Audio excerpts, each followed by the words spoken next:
membincangkan tentang masalah setinggan. Okey, di sebelah kanan saya, salah seorang panel yang saya jemput adalah Profesor Muhammad Syazwan bin Sa'ari, iaitu seorang pensyarah Universiti Kebahasaan Malaysia.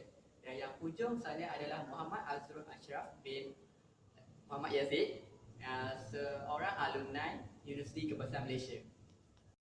Okey, tanpa melengahkan masa lagi, saya mempersilakan Profesor Muhammad Syazwan untuk menerangkan apa itu setinggan. Dipersilakan. Terima kasih kepada Tuan Moderator dan juga Encik Ashraf.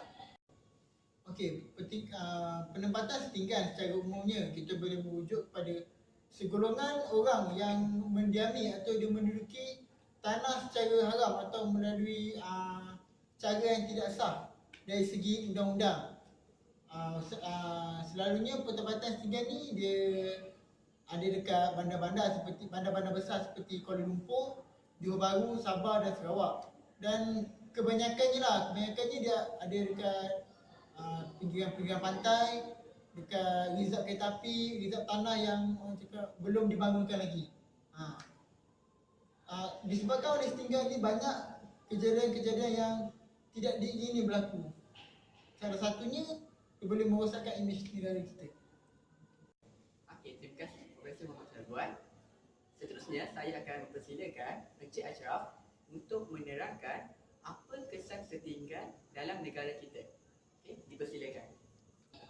Okey, terima kasih kepada moderator dan juga panel Encik Syazwan. Profesor Syazwan ya? Ya, Okey, seperti yang telah dibincangkan dan diterangkan oleh Encik Profesor Syazwan, kesannya lebih umum terhadap negara kita seperti imej negara, dan saya boleh tambah lagi seperti mungkin ada masalah-masalah setinggan seperti penempatan di tempat kereta api akan menyebabkan kemalangan yang tak diingini.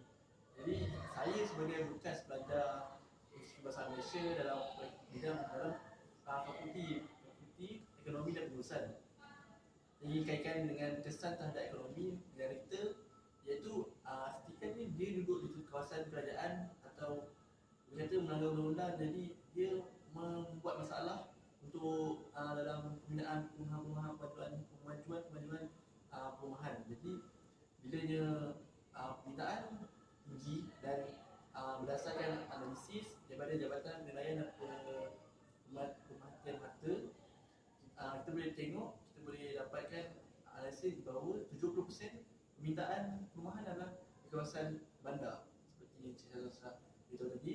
Jadi bilanya terdapat permintaan yang tinggi dan penawaran rendah sebab kita tak ada tempat nak buat kemajuan dalam perumahan pembinaan, jadi harga akan meningkat.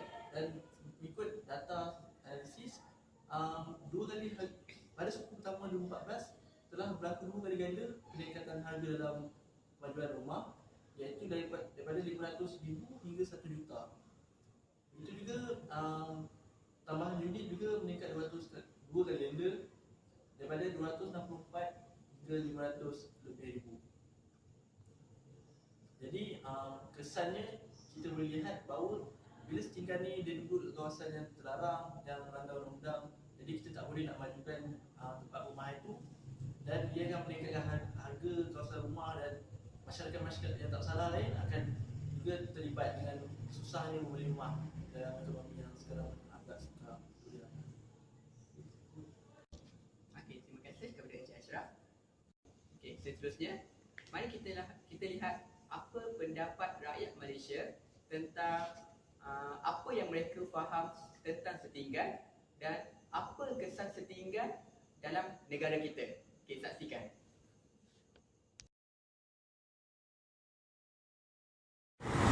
Maksud setinggan macam contoh mungkin orang yang dari luar daripada Malaysia yang pergi ke tempat yang bukan tanah kerajaan, tapi tanah tu tak dinisap oleh kerajaan. Maknanya tanah tu mungkin tanah milik orang lain, tapi dia orang tak dapat hak milik yang setinggan itu.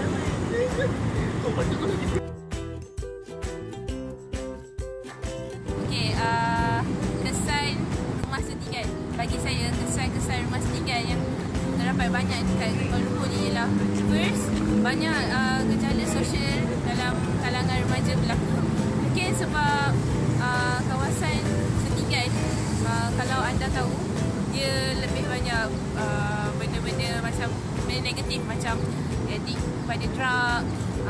smoking. Jadi dia terpengaruh kepada golongan remaja.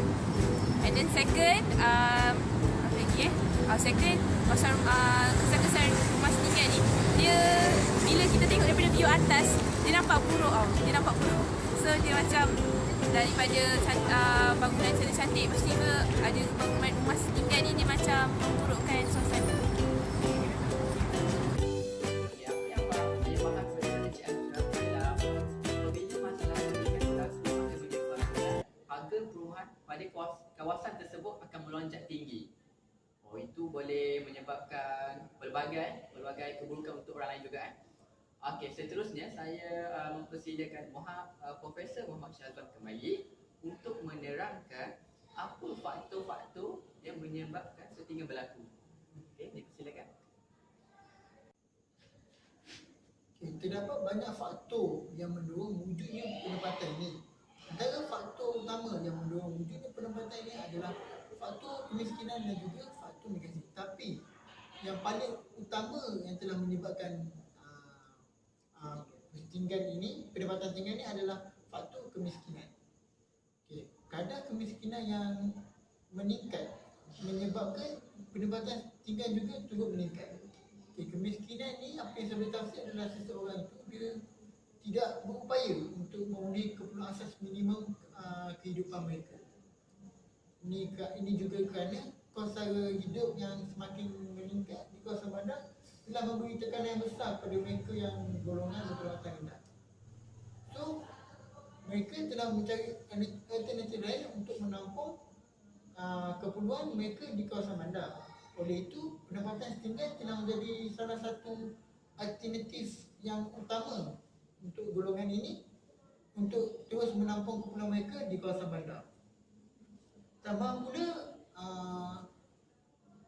kos sara hidup sering meningkat saban tahun di negara kita ini. Disebabkan itu, pendapatan setinggan akan semakin berleluasa di dalam negara kita ini. Okay, faktor kedua, berlakunya masalah pendapatan setinggan ni adalah disebabkan oleh faktor migrasi. Berdasarkan fakta yang telah saya dapat pada awal tahun 2014 lepas, telah berlaku kemasukan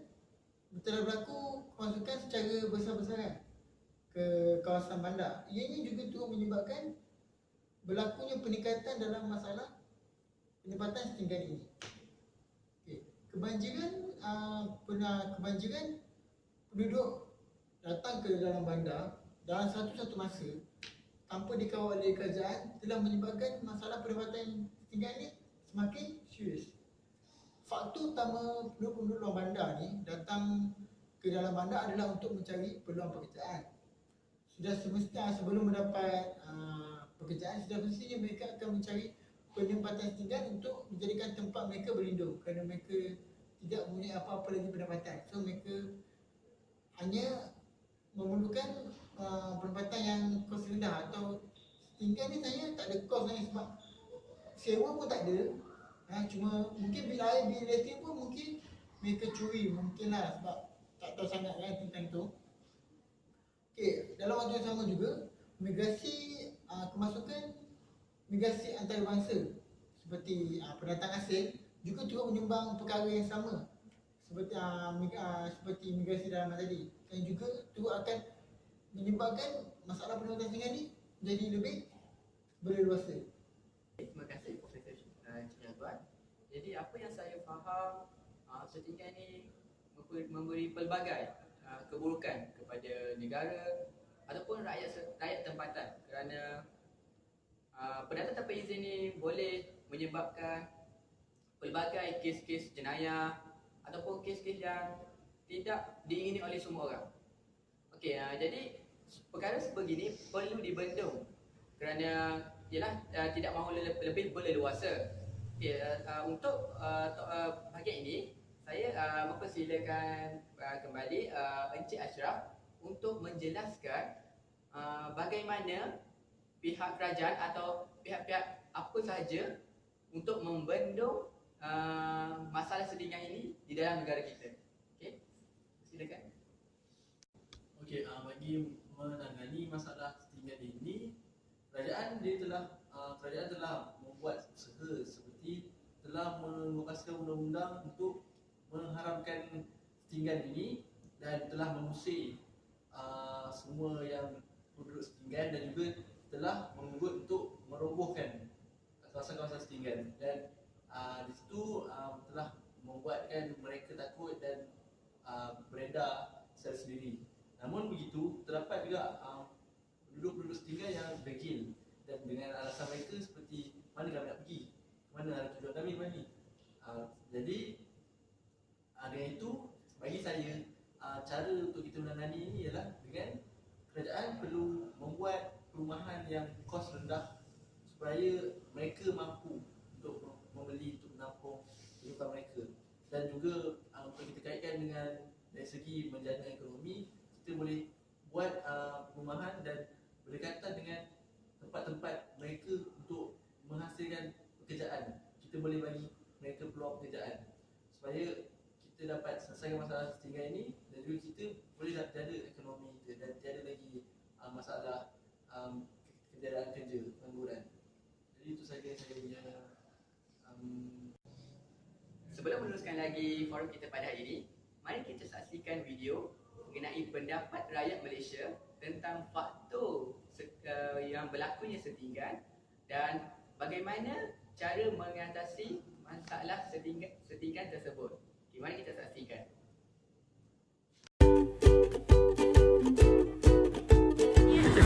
Okey, antara faktor wujudnya perumahan setinggan di bandar adalah kerana pendatang tanpa izin yang datang ke bandar dan mereka tidak mempunyai kediaman yang tetap. So mereka terpaksa tinggal di kawasan kediaman perumahan setinggan.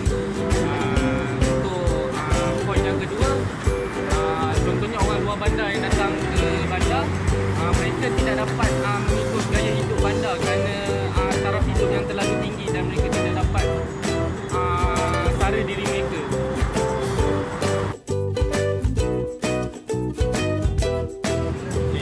Mudah untuk mengatasi perumahan setinggan oleh berbagai kaedah, tapi saya akan menunjukkan satu kaedah saja. Pertama, kerajaan sendiri ataupun persekutuan seharusnya mengadakan satu program, iaitu program setinggan SIFA. Sebelum masuk program itu, haruslah membagikan penduduk untuk menentukan jumlah sebenar satu tempat tersebut. Melalui bagian tersebut, kerajaan boleh memberikan sama ada wang papasan atau mengarahkan mereka ke arah mereka pindah setinggan yang bakal dibina oleh kerajaan yang sesuai dengan jumlah bayaran yang semasa. Oleh itu, rumah setinggan ini insya-Allah boleh murah. Terima kasih kepada ahli panel Profesor Muhammad Syazwan dengan Encik Ashraf kerana memberi pendapat tentang masalah setinggan ini. Jadi secara kesimpulannya, setinggan ini memberi pelbagai masalah kepada rakyat, negara. Oleh itu, bagi pendapat saya, masalah ini perlu diatasi supaya perkara-perkara yang tidak diingini seperti masalah ekonomi terutamanya tidak menjejaskan apa-apa yang ada dalam negara.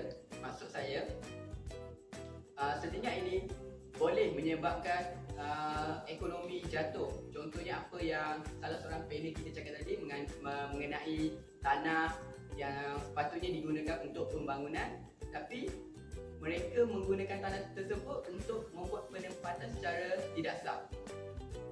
Okay, jadi saya menegaskan sekali lagi bahawa masalah setinggan ini perlu diatasi oleh pelbagai pihak, tidak termasuk individu, masyarakat maupun kerajaan, bagi mengelakkan perkara-perkara yang tidak diingini berlaku.